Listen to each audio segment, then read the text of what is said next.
Sinantabi ng mga otoridad ang anggulong foul play sa pagkakabaril kay outgoing Cagayan de Oro City Representative Benjamin Benaldo kagabi.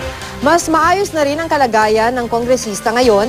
Makibalita tayo kay Joe Legaspina ng GMA Northern Mindanao.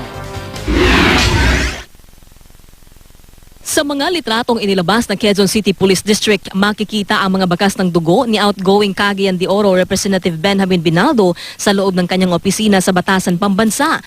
He was alone inside his office, inner office. In the outer office were several of his employees. Then the employees heard a gunshot. They went in, nakita nakaupo siya sa chair, and there was a gun on his table. They immediately saw that he was wounded.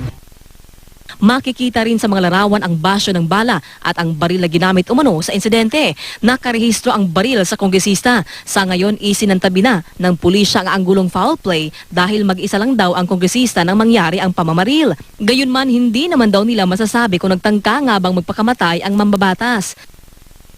Nasa maayos ng kalagayan si Benaldo at nagpapagaling sa St. Luke's Medical Center sa Quezon City. Nagtamo siya ng tama ng bala sa dibdib pero wala naman daw vital organ na tinamaan. Ang asawa ng kongresista na si Brazilian model Diana Meneses ang isa sa mga nagbabantay sa kongresista. Ang mga kababayan naman ni Benaldo sa Cagayan de Oro City nabigla raw nang mabalitaan ang nangyari. Pero malaki ang hinala nila na may kinalaman ang pangyayari sa mga pinagdaraanan ni Benaldo. Basi kung sino, so about makaamot lang, basta sa politika or about ba siyang asawa? He has the potential nga mahimo gid siya nga maay nga politician. Noong Mayo natalo sa eleksyon si Benaldo, tumakbo siya para sana sa ikalawang termino bilang kongresista. Sabi niya na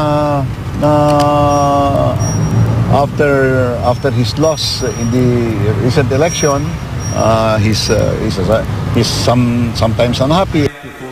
Sa kanyang 3 taon sa Kamara, si Benaldo ang nagsilbing Assistant Majority Leader at Vice Chairman ng House Committee on Energy. Nitong mga nakaraang linggo, naharap din sa mga kontrobersiya ang mag-asawa. Kasunod ito ng mga post ni Meneses sa social networking sites kung saan nananawagan siyang itigil ang karahasan sa kababaihan. Naglabas din siya ng larawan ng kanyang brasong may sugat at pasa. Hindi naman nalinawan kung bakit naglabas sa mga ganoong post si Diana sa kanyang mga naging panayam sa media. Inamin niyang nagkaroon sila ng hindi pagkakaunawaan ng kanyang asawa pero nagkaayos na raw sila. Joe Legaspina, Nagbabalita, Pilipinas.